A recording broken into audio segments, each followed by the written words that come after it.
Assalamualaikum warahmatullahi wabarakatuh. Innal hamdalillah nahmaduhu wa nasta'inuhu wa nastahdihi wa nastaghfiruh. Wa na'udzu billahi min shururi anfusina wa min sayyiati a'malina. Man yahdihillahu fala mudilla lahu wa man yudlil fala hadiya lahu. Asyhadu an la ilaha illallah wahdahu la syarika lahu. وأشهد أن سيدنا محمدا عبده ورسوله اللهم صل وسلم وبارك على سيدنا محمد الفاتح لما أغلق والخاتم لما سبق ناصر الحق بالحق والهدي إلى صراطك المستقيم صلى الله عليه وعلى آله وأصحابه حق قدره ومقداره العظيم. Amma ba'du. Alhamdulillah, kita rafa'kan kesyukuran, rasa terima kasih kita kepada Allah Ta'ala pada malam ni dapat kita bertemu lagi. InsyaAllah pada malam ni sebagai mengambil sempena bulan Rejab yang nak habis dah, dan hari yang paling dekat adalah 27 Rejab, walaupun hari ini dah 28. Maka semangat bulan Rejab, semangat 27 Rejab tu kita ambil untuk kita bincang satu perkara lagi berkaitan dengan peristiwa yang berlaku pada bulan Rejab 1400 tahun yang lepas. Hari ini dalam sejarah 1400 tahun yang lepas. Tanpa kita tahu cerita-cerita, kita tak berapa mengambil berat tentang cerita-cerita ni, maka kita dalam hati kita tak ada terasa besarnya hari itu. Kita kena sentiasa ulang-ulang walaupun setiap tahun diulang. Dan beberapa hari ini beberapa masjid tak ada tajuk yang lain, hanya satu tajuk aja, iaitu tajuk Isra' dan Mi'raj. Cuma oleh kerana perbahasan Isra' dan Mi'raj ni sangat panjang, dia bukan pendek, perbahasannya panjang Isra' dan Mi'raj ni. Maka atas jemputan beberapa tempat, maka saya ambil poin-poin yang tertentu untuk membahaskan supaya tak jadi cepat je, akhir sekali tak berapa nak dapat tangkap apa poin penting dia. Jadi saya ambil sikit-sikit, sikit-sikit. 2 hari lepas, 2 malam lepas, sikit. Semalam sikit, ada sikit, sudut yang tertentu. Contohnya sebelum ni 2 malam yang lepas saya ambil secara keseluruhan, iaitu daripada awal Isra' sehingga ke Mi'raj secara umum, laju je daripada Isra' sampai ke Mi'raj dan sampai ke Nabi pulang balik. Kemudian semalam lebih khusus, saya lebih khusus kepada, kalau semalam lebih kepada ibrah ataupun pengajaran, ataupun apa yang telah terjadi apabila Nabi SAW menceritakan kepada penduduk Mekah semalam di Masjid Negeri. Jadi hari ini insyaAllah saya sambung daripada Baitul Laham ke Masjidil Aqsa. Kat situ je. Kalau tidak memang tak sempat. Sebab dia panjang, bahasnya sangat panjang, bukan pendek, panjang. Jadi oleh itu saya pilih-pilih. Jadi kena Masjid Salahuddin Al-Ayyubi ni daripada Baitul Laham ke Masjidil Aqsa. Jadi secara ringkas sebelum kita masuk dalam bab tu, iaitu berlakunya peristiwa Isra' dan Mi'raj ni. Isra' dan Mi'raj, cara sebutan dia Isra' dan Mi'raj, bukan Isra' Mi'raj. Kalau sebut Isra' Mi'raj tak tepat, sebab Isra' dan Mi'raj, maksud Isra' adalah perjalanan di atas bumi, Isra' daripada Masjidil Haram kepada Masjidil Aqsa. Mi'raj adalah perjalanan yang lain, daripada Masjidil Aqsa naik ke langit dunia, terus sampai ke langit pertama, 2, 3, 4, 5, 6, 7, dan sampai ke Sidratul Muntaha, naik lagi ke Mustawa, naik lagi ke Arash. Keseluruhannya ada 10 lapis, 7 langit, 3 tu bukan langit yang atas tu. Yang bawah naik Buraq, dipanggil Isra'. Jadi sebutan yang tepat Isra' dan Mi'raj lah. Macam jamak qasar kan. Jamak dan qasar. Bukan jamak qasar. Jamak dan qasar. Jamak cerita lain, qasar cerita yang lain. Jadi ketika Nabi naik Mi'raj, iaitu daripada Masjidil Aqsa sehingga ke langit pertama, kedua sampai ke tujuh, dan seterusnya sampai ke Arash. Yang itu saya dah bahas di tempat lain, jadi saya biarkan yang itu. Jadi daripada Isra', daripada Masjidil Haram ke Masjidil Aqsa, Nabi lalu beberapa tempat dan berhenti beberapa kali. Okey. Dan yang terakhir sekali yang dia berhenti adalah Baitul Laham. Kemudian lepas pada tu pergi ke Masjidil Aqsa. Okey, secara ringkas dulu. Masjidil Aqsa sampai daripada Baitul Laham ke Masjidil Aqsa ni yang diganggu oleh iblis dan sebagainya. Yang Nabi tengok macam-macam tu. Daripada awal tak ada lagi. Jadi itu secara ringkas. Dah faham kat situ. Yang kita nak bahas ni Isra' dulu. Isra' sikit, kemudian lebih detailnya di hujung nanti dekat Baitul Laham ke Masjidil Aqsa. Itulah. Jadi apabila Nabi SAW dia kembali ke Mekah, Nabi bergerak begini daripada Masjidil Haram ke Masjidil Aqsa macam ni, kemudian naik Mi'raj, tangga naik sampai ke langit ketujuh, sampai ke Sidratul Muntaha, Mustawa, Arash. Lepas tu pula turun langit ke-6, naik, turun, naik, turun, naik 9 kali nak ambil sembahyang tu. Kemudian akhir sekali turun sampai langit dunia. Lepas tu terus ke Mekah, ke Kaabah balik. Bukannya pergi naik, lepas tu turun ke Masjidil Aqsa, patah balik. Tidak. Jadi maksudnya pergi Isra', lepas tu naik Mi'raj, lepas tu turun sampai langit dunia, terus ke Kaabah balik, ke Mekah balik. Dia tak pergi dah ke Masjidil Aqsa tu.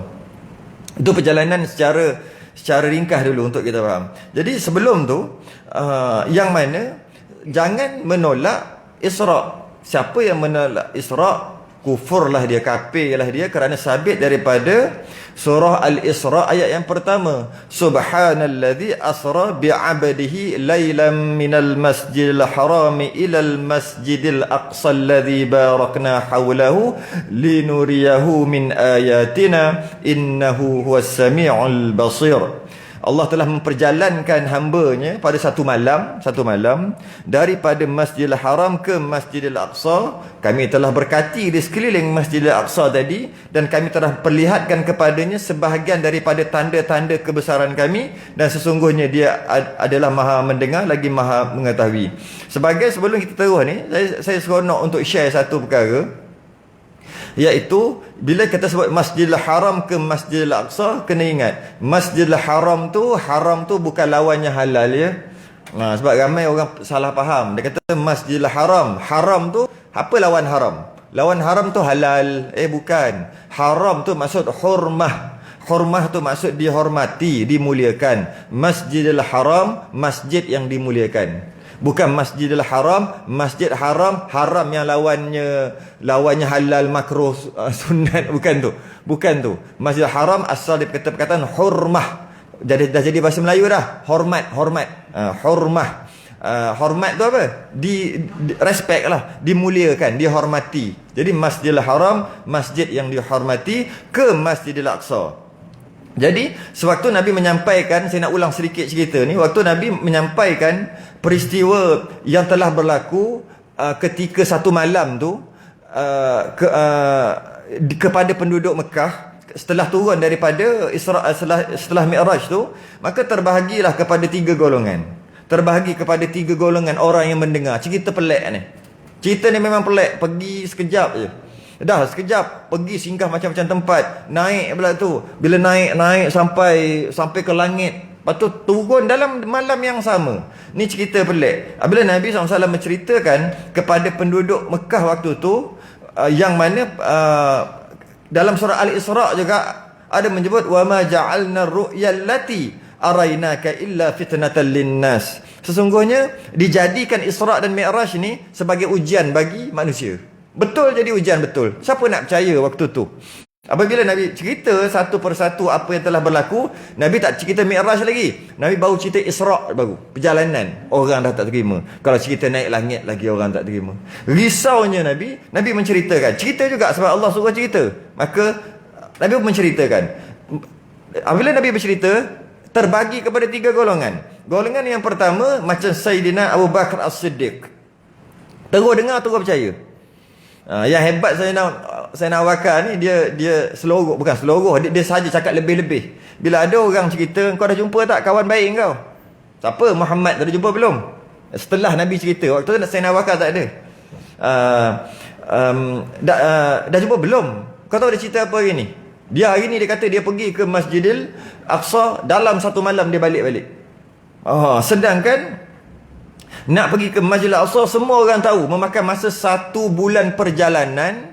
Naik unta pula cergas. Balik pula 1 bulan perjalanan, naik unta cergas juga. Tiba-tiba dia dapat pergi dalam masa yang singkat. Malah orang Nabi tak cerita lagi naik ke langit. Belum cerita lagi. Lepas tu Sayyidina Abu Bakar kata, kalaulah Muhammad yang cakap, aku percaya, walaupun dia kata bukan setakat dia pergi ke Masjidil Aqsa ke, dia naik langit turun balik pun aku percaya. Waktu tu Nabi tak cerita lagi, Sayyidina Abu Bakar dah cerita dah. Nak bagi tahu, dia kata kalau lebih pada tu pun aku percaya. Dan apabila Sayyidina Abu Bakar dengar cerita tu, petang tu pagi, petang tu dia jumpa Nabi SAW, dia pun cerita. Dia cerita bahawasanya dia telah beriman, dia memang beriman. Ada orang datang jumpa, dia mempertahankan Nabi. Aku memang beriman, aku memang yakin kau dah pergi. Aku memang yakin. Cuma satu je aku minta, dia kata. Satu je aku minta. Tolong bagi bukti untuk aku. Bukti untuk diri aku, bukan untuk orang lain. Untuk diri aku, bahawasanya kau ni benar-benar Nabi. Sayyidina Abu Bakar kata, tapi kita tak boleh kata Sayyidina Abu Bakar tu tak percaya. Was-was tak boleh kata. Sebab awal-awal lagi dia dah pertahan. Kalau dia tak percaya, dia kata ya ke? Nanti aku tanya Muhammad sendiri, patut dia akan cakap macam tu. Ni tidak. Dia pertahankan siap-siap. Dah pertahan dah. Aku percaya walaupun lebih pada tu. Jadi maknanya Sayyidina Abu Bakar ni bukan tak percaya. Dia cuma nak nak lebih lagi. Dia nak untuk diri dia lebih lagi. Maka dia kata, kau bagilah aku satu bukti je cukup. Untuk aku. Untuk aku, bukan untuk orang lain, untuk aku. Maka Nabi kata, mimpimu ya Abu Bakar, mimpimu ya Abu Bakar, mimpimu 3 kali. Maka Sayyidina Abu Bakar kata, dah penuh dah hati aku, memang aku percaya 100% engkau adalah Nabi dan Rasul, engkau adalah utusan dan sebagainya. Sambung. Apa mimpi Sayyidina Abu Bakar sebenarnya? Ini yang saya ada tersasul semalam kat Masjid Negeri tu, saya nak ulang balik ni. Iaitu ketika Sayyidina Abu Bakar muda, saya sebut macam tu. Kalau ingat siapa yang datang itu, ada datang kan? Muda, waktu dia muda, saya sebut muda. Masa tu mungkin remaja, mungkin awal 20-an, muda-muda. Sayyidina Abu Bakar bermimpi. Waktu tu Sayyidina Abu Bakar muda tu tak diriwayatkan umur berapa. Mungkin waktu tu Sayyidatina Aisyah lahir dah ada, ataupun mungkin tak ada lagi. Waktu tu saya sebut macam tu. Sedangkan saya pergi sebut semalam yang tersilap sikit tu, Nabi SAW lahir ataupun tak lagi. Sedangkan nak lahir apa, Nabi SAW dengan Sayyidina Abu Bakar, Nabi lagi tu 2 tahun. Tapi tak ada seorang pun yang, Ustaz kejap, tolong tanya semalam. Saya pun sasa laju-laju cakap, mana boleh Nabi tak lahir lagi. Sebab Nabi yang lebih tua daripada Sayyidina Abu Bakar, 2 ataupun setengah riwayat kata 3 tahun. Saya nak sebut semalam, iaitu yang tak lahir lagi tu Sayyidatina Aisyah. Sebab Sayyidina Abu Bakar As-Siddiq dia bermimpi. Ada riwayat macam-macam riwayat. Ada mengatakan dia masih dia remaja, ada mengatakan dia dah besar, dah kahwin dah. Cuma waktu tu mungkin 20-an 30-an, waktu tu Nabi SAW belum dilantik menjadi Rasul lagi. Dia ada mimpi. Apa yang dia mimpi? Dia mimpi menjadi sahabat ataupun rakan kepada seorang Nabi. Dia mimpi waktu tu. Waktu remaja ke, waktu dia awal 20-an ke, ataupun waktu tu awal-awal lagi lah, waktu dia muda lagi. Ketika cerita ni waktu tu umur 50 dah, ataupun 49. Sayyidina Abu Bakar umur berapa? 49, 50. Lebih kurang 49, 50 dah umur Sayyidina Abu Bakar As-Siddiq. Ketika dia mimpi tu, Ada riwayat mengatakan belasan, ada riwayat mengatakan awal 20-an dan 30-an. Yang penting sebelum Nabi diutus menjadi Rasul. Itu yang penting. Dia mimpi dia menjadi sahabat kepada seorang Nabi. Dia menjadi rakan. Dia membantu Nabi tu, malah dia menjadi mertua. Anak dia dikahwinkan dengan Nabi tu. Dia cuma mimpi macam tu. Nabi siapa tak tahu. Dia cuma mimpi. Mimpi kan nama kan. Dan dia tak pernah cerita kat orang. Bila dia tanya Nabi SAW, Nabi kata, bila dia minta bukti, Nabi kata, mimpimu wahai Abu Bakar, mimpimu. Sebab tu dia kata, dah, orang lain semua pelik. Apa benda? Apa bukti cakap mimpi-mimpi tu? Sayyidina Abu Bakar je yang tahu. Itu golongan yang pertama. Golongan yang kedua, tawakuf. Iaitu yang nak beriman, aku rasa nak beriman lah dengan Muhammad tu. Berlaku peristiwa Isra' dan Mi'raj, tawakuf. Relax dulu lah kata. Tengok dulu apa jadi. Pelik lah cerita ni. Tu golongan yang kedua. Ada golongan yang kedua juga, yang dah masuk Islam dah, terasa ragu-ragu. Itu golongan tawakuf dia panggil. Golongan ni batal imannya. Habis imannya. Kerana Nabi SAW perlu percaya. Malah itu mukjizat. Golongan yang ketiga, geng-geng Abu Jahal, Abu Lahab lah. Geng-geng yang menolak, geng-geng yang menganying. Jadi ada 3 golongan. Satu golongan yang terima terus. Sama macam Sayyidina Abu Bakar As-Siddiq. Yang kedua, golongan yang tawakuf. Tengok lu, relax lu. Entah ya ke tidak ke apa ke, 50-50. Tengok dulu apa jadi. Golongan ni batal iman. Yang ketiga, memanglah. Memang dia tolak siap-siap. Dia tolak, ya ni memang lagi batal lah. Memang tak beriman lah mereka ni. Jadi perjalanan yang pelik ni, daripada awal sehingga akhir, memakan masa 1/3 malam. Maksud 1/3 malam adalah lailan. Disebut dalam Quran, lailan minal masjidil haram. Lailan. Maksud lailan adalah sebahagian malam.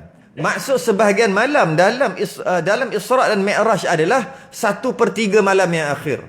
Malah ulama' membahaskan 1/3 malam yang terakhir tu bukan sepenuhnya. Sangat pendek, sangat sedikit. Bukan sepenuh malam. Contohnya kalau kita ambil satu malam daripada maghrib sampai ke subuh bahagi 3. Maghrib sampai ke subuh bahagi 3. Bagi 3. Yang ujung tu, waktu tu kita sahur apa kan, dekat-dekat subuh tu lah. Kalau kita ambil daripada pukul 7 sampai pukul 6 pagi, 7 malam sampai 6 pagi, ada 11 jam. Maknanya 11 jam, 3 jam setengah, 3 jam setengah, 3 jam setengah. Lebih kurang lah kan. 3 jam setengah, 3 jam setengah, tengah-tengah tu 3 jam setengah maksud nak subuh ni. Okey. Yang 3 jam setengah tu, yang 3 jam setengah yang terakhir 1/3 malam, adakah Isra' dan Mi'raj berlaku pada 1/3 yang terakhir tu? Tidak. Kurang daripada 1/3 tu lagi. Kurang pada tu. Bila kurang pada tu, bermakna kat sini berapa lama? Maka ulama' membahaskan, akhirnya ulama' membahaskan berkaitan dengan maksud lailan ni adalah Nabi SAW dia baring. Ini perumpamaan, dia baring ketika kejadian Isra' Mi'raj, dia baring, kemudian dia bangun, pergi Isra' dan Mi'raj, dia balik tempat dia baring tu masih lagi panas. Masih lagi panas. Jadi ada 2 riwayat, satu kat rumah Ummu Hani, satu lagi kat rumah Sayyidatina Aisyah ketika berlaku permulaan Isra' tu ketika Jibril ambil untuk belah dada. Saya tak nak cerita bab tu, cerita dah tempat lain. Jadi bila macam tu, maknanya tersangat sekejap. Ulama' tolong kita untuk memahami. Tolong, iaitu dia kata mudah-mudah cerita setengah jam. Setengah jam. Sebab tu lailan, bukan lailatan, bukan lailan. Kalau kita tengok, inna anzalnahu fi lailatul qadr. Sesungguhnya Quran itu telah diturun pada malam al-qadar. Malam al-qadar kan? Tapi lailatul qadr, malam, bukan lailan, lailatul qadr. Maksudnya turunnya Quran tu daripada maghrib hingga ke subuh. Maknanya sepenuh malam. Sebab lailatun. Tapi kalau lailan, sebahagian. Cuma sebahagian tu pun sebahagian di antara sebahagian. Jadi sangat singkat masa tu. Yang mana nak pergi dengan perjalanan unta 1 bulan, balik 1 bulan, naik lah. Yang itu kecil punya hal. Daripada 1 bulan tu naik tu. Mi'raj itu yang besar tu. 500,000 tahun perjalanan di antara satu langit ke satu langit. Yang itu lebih lagi. Setakat sebulan perjalanan ni tak ada apa. Sekarang pun dah logik dah. Naik jet pun boleh sampai laju macam tu. Ni naik ni. Maka perjalanan yang agung ni, yang pelik ni, orang tak percaya sebab dia mencari adat. Memanglah mencari adat. Mana boleh jadi macam tu dari segi adatnya. Kalau sekarang pun dari segi adatnya kena pakai apa yang oksigen tu. Nabi tak pakai oksigen. Tak pakai yang bulat oksigen tu dari segi adatnya. Tapi itu adalah mukjizat. Bila mukjizat wajib dipercayai, mukjizat wajib percaya. Dan ketika Nabi SAW diisrakan daripada Masjidil Haram ke Masjidil Aqsa, Jibril suruh berhenti beberapa tempat. Masuk perbahasan kita yang kat sini, khas untuk kat sini. Iaitu berhenti beberapa tempat, naik burak. Jibril suruh burak tu berhenti beberapa tempat, singgah beberapa tempat. Tempat yang pertama disinggah nama Taibah. Kalau ada biasa orang baca apa, nyanyi nasyid ke apa, Taibah tu biasa bunyi. Taibah ni adalah Madinah. Madinah. Maksudnya berhenti di Taibah. Nabi tanya kenapa kena berhenti kat sini? Tempat ni engkau akan hijrah satu hari nanti. Engkau akan duduk sini satu hari nanti. Nama tempat ni Taibah. Akhir sekali tukar jadi Madinah Al-Munawwarah. Berhenti kat situ, Nabi Jibril suruh semayang 2 rakaat. Semayang musafir. Semayang 2 rakaat. Kemudian sambung perjalanan ke burak ni, dia sekali langkah sejauh mata memandang.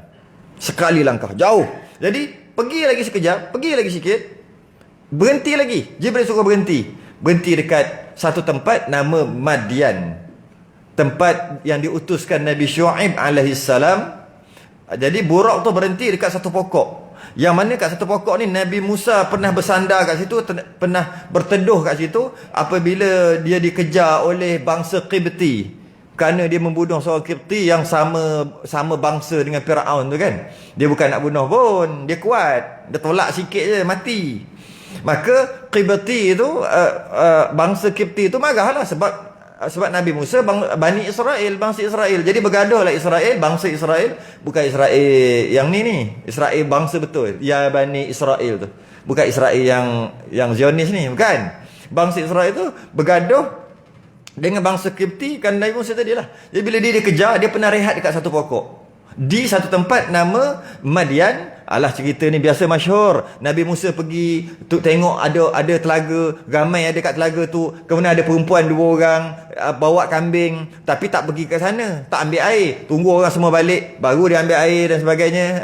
Nabi Musa agak tunggu orang semua balik baru dia nak pergi ambil air. Nabi Musa pun tanya, kamu siapa? Aku nak pergi ambil air, tapi ramai bercampur-campur, tak baik lelaki perempuan. Tunggulah 2 orang tu. Lepas tu 2 orang pula jahat, letak batu, letak penghadang, orang perempuan tak boleh nak angkat. Lepas tu bila 2 orang dah selesai semua ambil air, baru 2 orang ni ambil air lebih-lebih. Nabi Musa pergi tolong pergi ambil. Nabi Musa kuat, pergi ambil, bagi dia balik ke rumah. Ayah dia tanya, ayah Nabi Syuaib, ayahnya tanya, awal balik biasa lambat. Ada orang pemuda tolong. Lah, kalau tolong kenapa tak ada datang rumah? Berlarilah seorang ni pergi panggil, wahai pemuda, ayah kami nak terima kasih. Ayah kami sangat tua dah, tak boleh dah, sangat tua dah. Ajak datang rumah makan-makan dan sebagainya. Datang, jumpa, akhir sekali dikahwinkan kan dengan anaknya, anak Nabi Syuaib. Kemudian tunggu beberapa lama untuk bayar maharnya dan sebagainya. Cerita dah masyhur dah.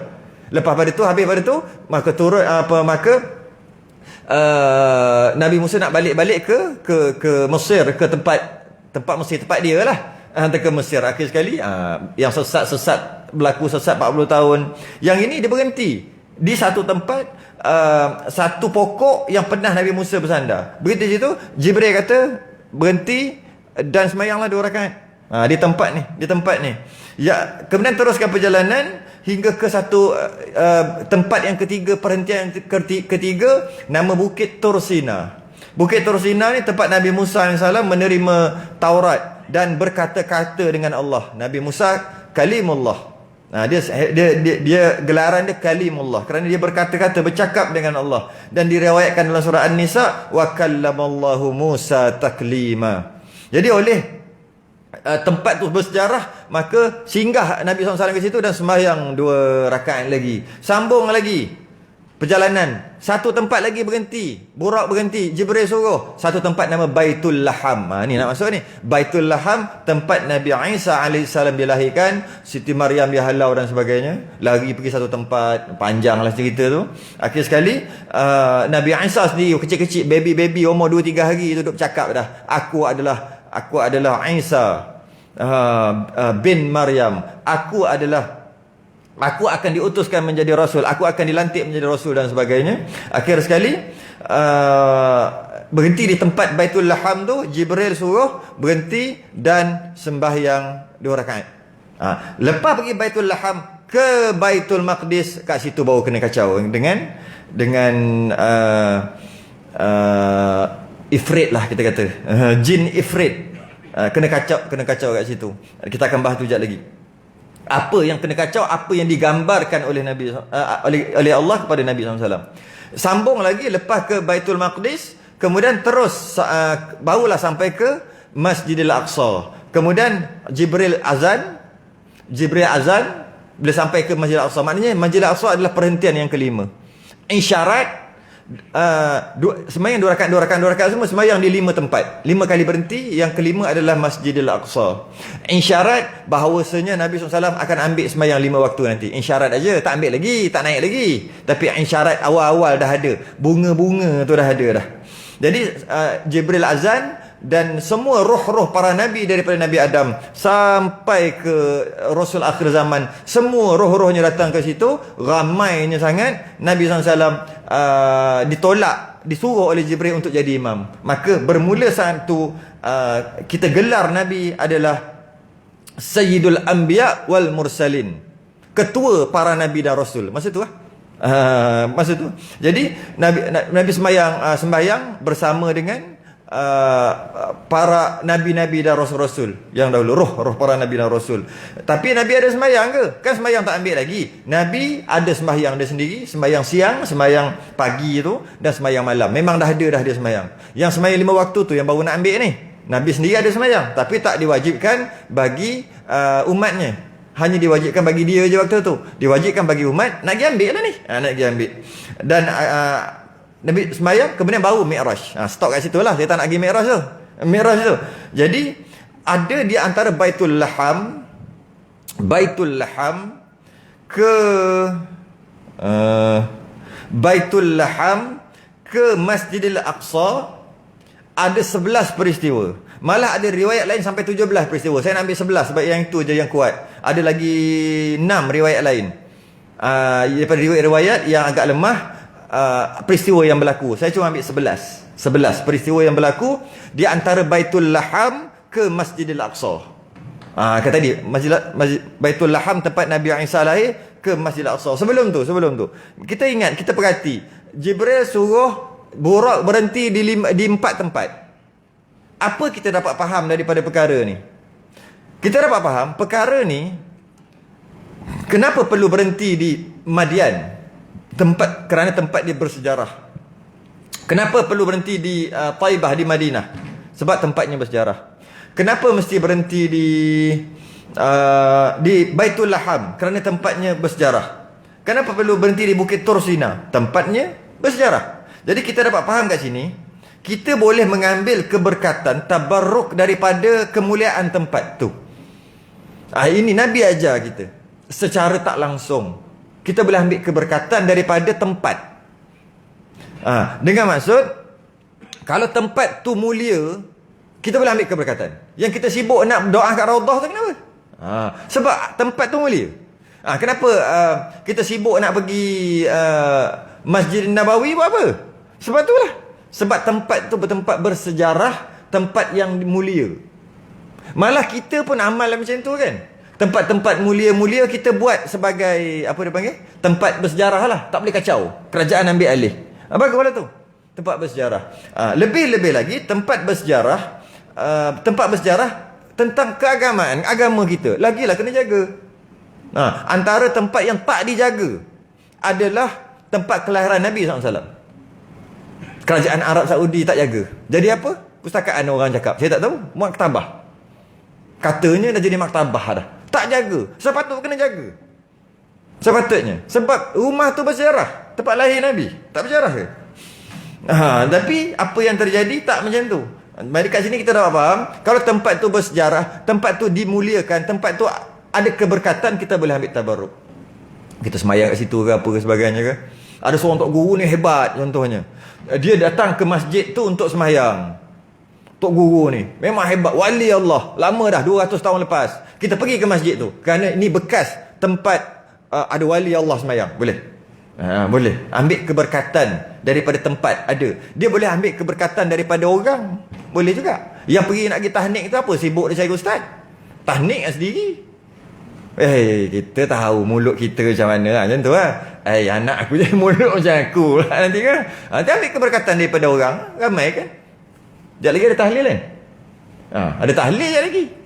Buat lah sendiri tahlil. Kenapa nak suruh orang buat? Nak ambil keberkatan daripada orang. Boleh. Boleh. Kadang-kadang panggil orang surau datang rumah. Surau masjid datang rumah kan. Nak buat apa? Nak buat jamuan, nak buat bacaan-bacaan doa selamat apa. Bacalah doa selamat sendiri. Bukannya susah pun. Ambil buku tu lah.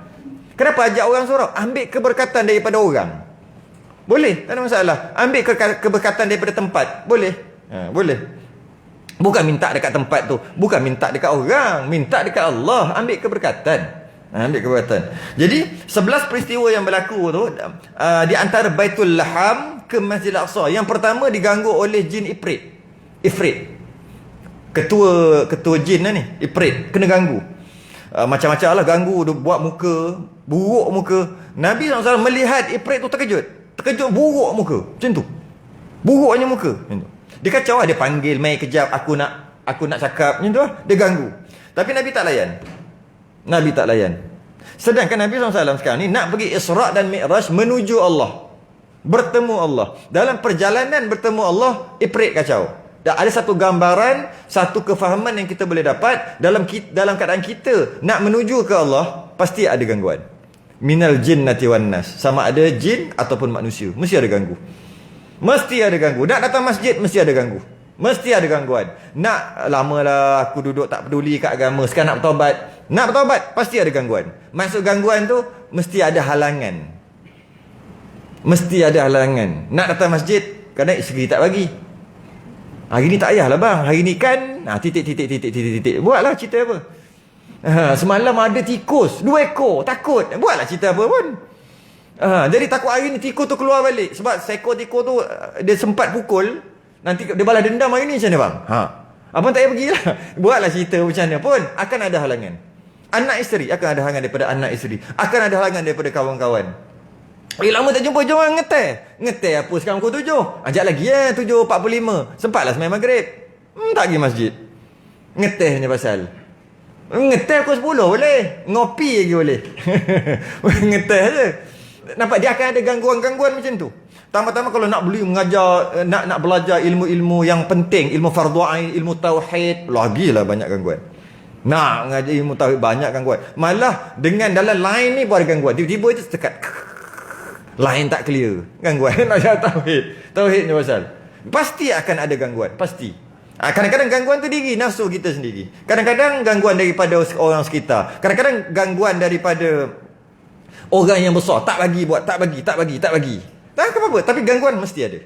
Sebab menuju Allah pasti ada gangguan. Nabi SAW nak bertemu Allah pun ada gangguan. Berani Ifrit tu kacau. Maka oleh kerana kurang ajar Ifrit ni kacau, maka Jibril bagi satu doa. Jibril kata, nak tak? Aku ajarkan kepada kamu satu doa. Kalau kau baca doa ni, tersungkur, tersembam, jatuh Ifrit. Kalau Ifrit ketua jin pun jatuh, ini kan pula prebet yang duk kacau kita ni, prebet kot. Inspektor tak kacau kita, prebet jentik sikit dah tak khusyuk sembahyang dah. Bawa nyamuk seekor. Habis lah. Prebet taraf prebet aja yang kacau kita. Yang ini Ifrit pun akan tersembam dan tersungkur. Doa yang Jibril ajar. Saya sempat salin tadi, elok dihafalkan. Doa dia bunyi macam ni untuk mungkin boleh guna untuk apa, kalau ada orang kena rasuk ke apa. Boleh doa ni. A'udzu biwajhillahil karim wa bi kalimatillahi tammati allati la yujawizuhunna barrun wala fajirun min syarri ma yanzilu minas sama wa min syarri ma ya'ruju fiha wa syarri ma dhara'a. Saya dapat daripada Mufti Selangor dulu dan daripada Ustaz Ishaq Baharum arwah dia ada tambah wa min syarri ma. Tapi kebanyakan saya tengok yang dalam buku-buku kan, buku-buku doa senjata mukmin ke apa kan, dia tak ada wa min syarri ma, wa syarri ma dhara'a fil ardi wa min syarri ma yakhruju minha.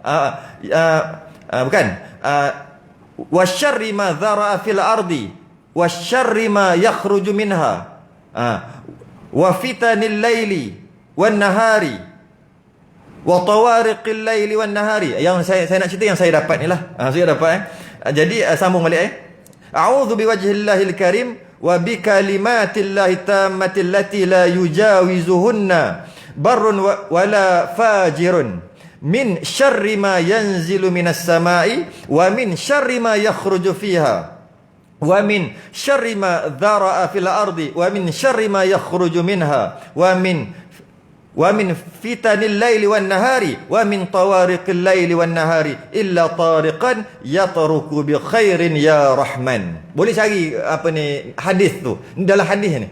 Jadi tak payah nak duduk bagi apa, nak bagi ijazah tak payah, daripada hadis lah, ijazah direct daripada Nabi SAW. Kadang-kadang kita ni pelik juga, doa-doa ijazah ni doa yang bila kita dapat dengan guru.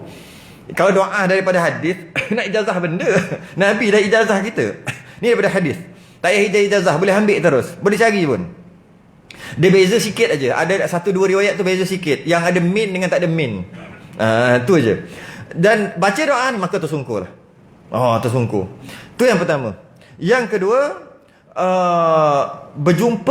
Nabi berjumpa dengan ketika daripada Baitul Laham ke Masjidil Aqsa, berjumpa dengan satu kumpulan sedang bercucuk tanam.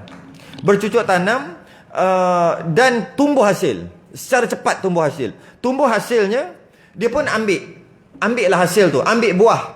Ambil kalau padi tu dah ketam, ambil hasilnya. Ambil. Kemudian tumbuh balik. Ambil tumbuh. Nabi kata, ini apa punya bagus ni? Tanam sekali, tapi boleh tuai banyak kali ni. Nabi kata, Jibril kata, inilah perumpamaan orang yang jihad fi sabilillah.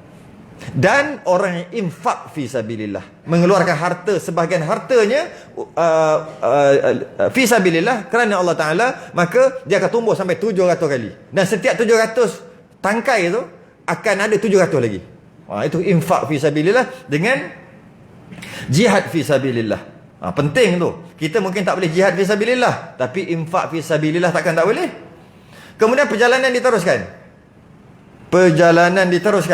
Terus lagi perjalanan, tiba-tiba Nabi SAW terbau satu bauan yang sangat harum sangat. Nabi tanya kepada Jibril, bau apa ni? Jibril kata, bau ni adalah bau keluarga seorang perempuan yang kerjanya menyisir rambut anak Fir'aun. Anak Fir'aun dia ada hamba yang kerja dia sikat aja. Pada satu hari tu, dia sikat rambut anak Fir'aun, terjatuh, dia tersebut Bismillah, macam mana dia sebut, dia macam terkeluar daripada mulutnya. Dia kata Bismillah binasa Fir'aun, macam tu. Bismillah binasa Fir'aun, macam tu juga. Terjatuh. Ketika jatuh tu, terkejutlah anak dia. Anak dia kata, ada Tuhan lain selain pada ayah aku, Fir'aun? Dia kata, ada. Berani dia, ada. Nama dia siapa ni? Perempuan ni? Masyitah. Sebenarnya bukan nama dia Masyitah. Saya saja sebab tu saya tanya. Namanya sebenarnya bukan Masyitah. Bukan. Masyitah ni, Mishtun. Siapa ada kamus Idris Marbawi, sila cek. Mishtun ni sikat. Mishtun, mim, shin, ta. Mist adalah sikat. Kalau perempuan, tambahlah ta marbutah. Jadi masyitah. Jadi masyitah ni tukang sikat. Nama dia tak tahu. Jadi kita panggil masyitah, nak bagi tahu orang tu lah. Jadi nama dia bukan masyitah, tapi kita panggil masyitah kerana kita tak tahu nama dia apa. Jadi betul ke nama dia masyitah? Boleh lah sebenarnya. Habis nak panggil nama apa? Masyitah lah. Apa Masyitah tu? Nama dia binti apa? Oh, tak ada binti. Masyitah tu maksudnya tukang sikat. Tukang sikat perempuan. Tukang sikat perempuan. Tapi itulah, kita letak anak kita nama Masyitah atas apa? Alasan apa? Kalau atas alasan hebatnya perempuan tu, okey lah. Tapi kalau atas letak je nama letak anak kita sikat lah. Tukang sikat lah. Kelakar lah sikit. Tapi kena niat lah. Kita tak nak kenapa apa. Nak ambil keberkatan tukang sikat Firaun yang sanggup, walaupun nak kena bunuh, sanggup juga mempertahankan akidah. Kalau macam tu okey lah. Tak ada masalah sebenarnya. Macam orang letak nama apa, nama anak apa? Bukhari. Bukhari itu nama tempat. Imam Bukhari. Hey, Imam Bukhari bukan nama Bukhari. Itu nama tempat. Nawawi. Nama tempat sama tu. Tapi kita letak juga. Tak ada masalah. Tak ada, sebab nak ambil keberkatan dengan niat kita tu lah. Niat. Tapi kalau kelakar lah, letak nama anak apa? Nama anak Batu Hitam. Apa pasal? Nama tempat lagi kat Batu Hitam. Kelakar. Letak nama pelindung lagi. Kelakar. Mana? Kena letak Indra Mahkota nama anak. Ya, lagi kelakar. Tapi kalau ada keberkatan di situ, kita letak macam tu lah. Jadi kalau orang letak nama Bukhari, sebenarnya kelakar sebenarnya. Nama tu nama tempat. Cuma niat dia apa? Nak ambil keberkatan daripada seorang imam yang sangat besar, lahir di Bukhara, satu tempat yang dipanggil Imam Bukhari, nak pakai nama anak dia dengan nama tu, boleh, tak ada masalah. Cuma kena faham lah, jangan tak faham. Jadi ketika dah tahu macam tu, maka dikumpulkan keluarga Masyitah tadi. Dikumpul keluarga Masyitah, 2 orang anak lelaki, 1 anak dalam tengah menyusu, 2 anak dah tak menyusu lah, kecil-kecil, kanak-kanak, seorang suami, kumpul, termasuk Masyitah tadi. Sekarang ni bertaubat, macam tu lah lebih kurang. Beriman balik dengan Firaun. Mereka tak nak. Mereka beriman dengan Tuhan Musa dan Harun. Tak nak. Maka dibuat satu kawah yang besar, dinyalakan api, ditolak seorang-seorang. Anak ni terjun, tak nak terjun, dia tolak. Mati, jatuh. Maknya tengok, Allah, hai, luruh hati. Tolak yang kedua pula. Suami dia tak sempat tolak, terjun. Suami dia. Akhir sekali, dia yang terakhir. Masa dia nak terjun, dia tengok ada anak tengah menyusu. Kita katalah umur 6-7 bulan kot. Dia macam teragak-agak nak terjun. Bukan sebab dia. Kalau dia takut, awal-awal lagi dia kata, silap tadi, salah cakap tadi. Dia cakap awal-awal lah. Ini tidak. Dah nak kena, dah pakat-pakat mati, takkan dia teragak-agak. Yang dia teragak-agak tu sebab dia tengok kesian anak aku, macam tu lah. Kau tak bersalah, kau tak ada apa, kau tak tahu apa lagi. Tu yang teragak-agak, tengok sayang kat anak tadi. Anak tu bercakap. Anak tu tiba-tiba bercakap, wahai ibuku, kita di jalan yang benar. Terjun ibu, terjun. Terjun. Ni lah bau harum. Nabi bau, tercium bau yang sangat harum. Jibril cerita ni.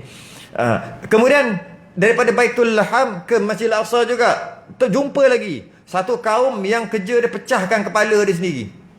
Pecah, keluar otak, elok balik. Pecah, aduh sakit, elok balik. Pecah, hantuk kepala, hantuk pecah, hantuk. Tanya Jibril apa cerita pula ni? Ini adalah orang yang meninggalkan sembahyang.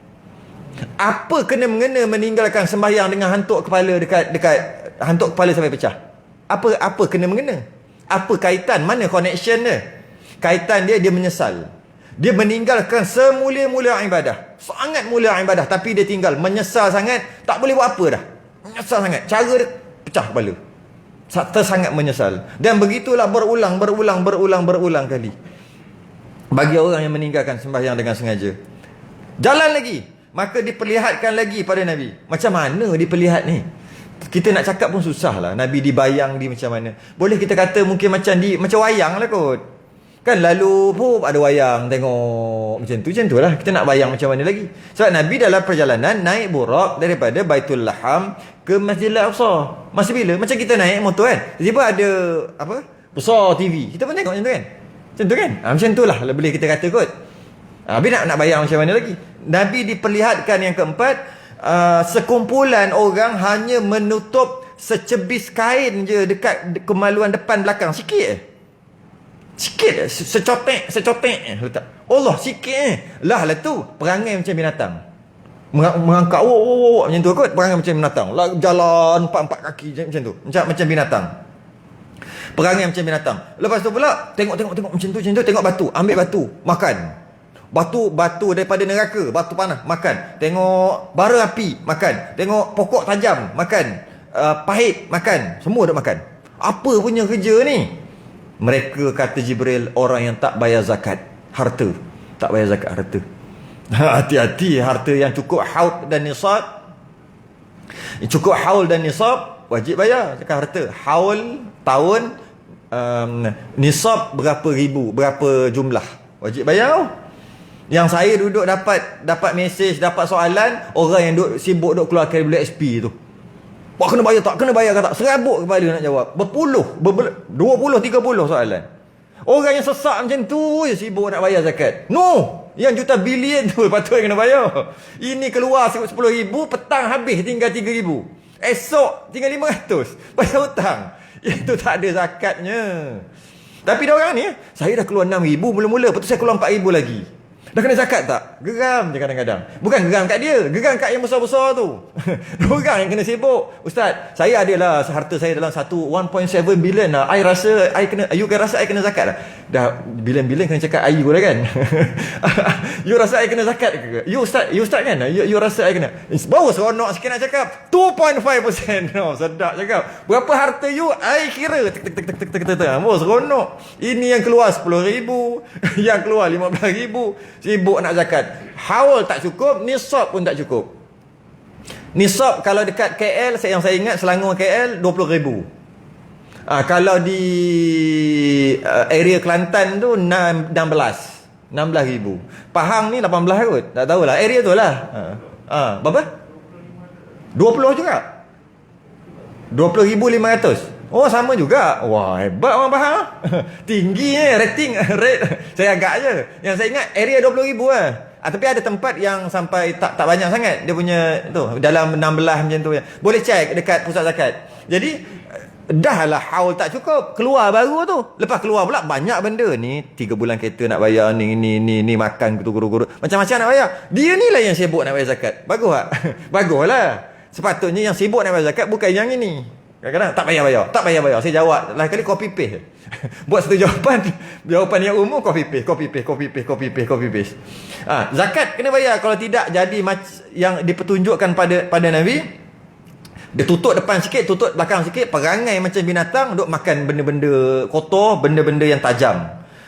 Nabi jalan lagi nak menuju ke Masjidil Aqsa. Nabi dia perlihatkan lagi dengan satu kumpulan yang makan daging mentah. Dia makan daging mentah, sedangkan ada daging elok. Kat belah sini daging elok. Elok siap masak, berasap. Sedap rasa dia tu. Daging tu. Kari. Kari pula yang mantapnya lah. Tapi yang sini dengan mentah, dengan berulat, darah ada, dia sibuk makan tu. Makan tu. Yang tu tak makan. Nabi tanya, ini apa punya perangai pula ni? Jibril kata, inilah balasan orang yang berzina. Dan inilah balasan orang suami isteri, yang mana yang suami ada isterinya, dia pergi cari yang haram. Isteri ada suaminya, dia pergi cari yang haram. Ini balasannya. Tu halal lah dia tu, daging elok ada, dia sibuk dengan daging yang haram, daging yang kotor. Itu balasan lah, perumpamaan. Yang keenam, Nabi dibayangkan dengan satu keadaan, ada kayu yang tajam melintang jalan. Kayu yang tajam melintang jalan. Siapa yang lalu kat situ pasti akan terkoyak pakaian dia, badan dia akan luka, akan rosak bila lalu kat tu. Dia tengah jalan, lalu rosak. Nabi kata, ini apa pula ni? Maka kata Jibril, ini adalah seumpama balasan orang yang menghalang orang lain dalam usaha dakwah.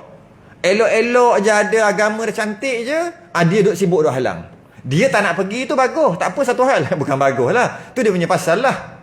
Yang menghalang, dia menghalang. Sedangkan tak nak pergi, sudah lah, janganlah halang. Halang apa ni? Usaha dakwah ke, pengajian dan sebagainya. Maka itu pembawaan. Lalu je dah akan koyak. Nabi teruskan perjalanan. Dan Nabi jumpa seorang tu, dia berenang dalam sungai darah. Kerana dia dilemparkan dengan batu sampai mulutnya berdarah. Banyaknya darah sampai dia kena berenang dengan sungai darah. Ini siapa ni? Gambaran orang yang makan riba. Orang makan riba ni. Maksud makan riba ni ada dua. Satu, makan riba, dia bagi pinjam kat orang, bayar lebih. Yang kedua, dia support. Sama juga. Dia support. Dia tak makan riba, tapi dia support riba. Macam mana? Ini Islamic, ini konvensional. Islamic, mahal. Konvensional lah. Tu. Sama lah, dia sokong. Sebab tu, Islamic, perbankan Islamic tak boleh nak naik. Kerana tak cukup capacity. Tak cukup. Duit ASB satu ketika dulu banyak sangat, bilion. Nak bagi dekat bank untuk simpan, semua bank tak nak terima, kecuali Maybank je terima. Itu pun konvensional. Kenapa tak berani terima? Gila nak terima bilion-bilion. Bukan boleh asal banyak duit bank terima je. Tidak. Bank terima duit kita yang 2-3 ribu tu. Terimalah. Bawa datang tengok bilion-bilion, ratus bilion. Saya tak tahulah berapa banyak bilion. Bank tak mau terima. Bank Islam pun tak mampu untuk terima. Waktu tu saya ingat satu ketika dululah. Lama dah. 10 ke 15 ke 20 tahun lepas. Semula-mula ASB ada tu. Maka ASB tu payah nak dihukumkan dia halal, boleh tak boleh, harus tak harus. Sebab dia ada campur konvensional apa. Tapi konvensional yang ada bukan sebab sengaja. Sebab tak ada orang nak terima duit, nak simpan kat mana? Bawah bantal. Simpan kat mana? Tak boleh. PNB. Simpan kat mana? Ni cerita sekarang saya tak tahu. Ni cerita dulu. Tak ambil peduli dah sekarang ni macam mana. Tak cukup kerana tak support. Okey, Cadulet SP sekarang dah boleh buat Islamic. Berapa orang tukar apa? Saya tak ada Cadulet SP, saya tak tahu. Saya tak ada Cadulet SP saya ada RM58. Saya cek baru ni. Masih bila kerja pun tak ingat lah. Kerja kilang masih SPM itu kot. Gaji 300 kot. Dapatlah masuk RM10. Daripada RM10 tu dah jadi RM58 dah baru ni. Bila cek. Tu saya tak tahu dari segi. Tapi boleh ditukar kan daripada akaun untuk Islamic tak Islamic tu. Berapa orang yang sanggup pergi tukar, pergi isi borang dan sebagainya. Tak tahulah online boleh ke tak. Kita tak cakna sangat. Akhir sekali kita kata alah Islamic pun lebih kurang. Macam mana kita bantu. Sekarang ni banyak kekurangan, banyak lompong. Memang teruk Islamic kita sekarang ni. Banyak lompong. Ini boleh dipetikai, ini boleh petikai, ini boleh petikai.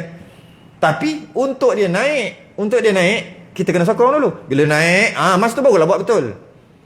Ini kita tak sokong, makin tak, memang tak ada. Habis nak tunggu Islamic macam mana? Nak satu bank yang tak ada riba, macam mana nak cari? Sekarang ni memang masalah. Dari segi mudharabah ada masalah dari segi hukum tu. Tapi apa orang kata apa? Daripada tak ada, baik. Tu lah. Tak ada, tak boleh buat semua, jangan tinggal semua. Tak boleh buat semua, jangan. Kaedah fiqh tu. Tak boleh buat semua, jangan tinggal semua. Maka itulah riba. Yang terus yang ke-8 terus. Maka Nabi digambarkan orang yang memikul kayu hingga tak mampu nak angkat. Pikul tak mampu, angkat lagi, tak mampu, dah jatuh, tambah lagi. Siapa ni? Orang macam mana? Orang apa pula ni? Jibril kata, inilah dua gambaran. Pertama, orang yang tidak amanah dalam agama. Yang kedua, orang yang dah ada jawatan, dia sibuk nak jawatan, lagi sekali tak buat jawatan dia tu. Sibuk nak jawatan, lepas tu hilang. Tu. Jawatan, time jawatan je nak. Tu. Sebab pikul. Kalau satu tak apa, 10. Ini semua ada. Kalau tulis kad, business card tu, Masya Allah. Mana alamat kau? Alamat duduk sebelah. Kat depan tu semua, macam-macam dia punya jawatan. Tapi buat tak? Jawatan tak ada masalah, 100 pun. Buat tak kerja tu? Tanggungjawab tu. Okay. Yang terusnya, yang ke-9. Nabi berjumpa orang yang menggunting lidah. Lidah bibir. Gunting, tumbuh. Maka Jibril kata, inilah gambaran orang yang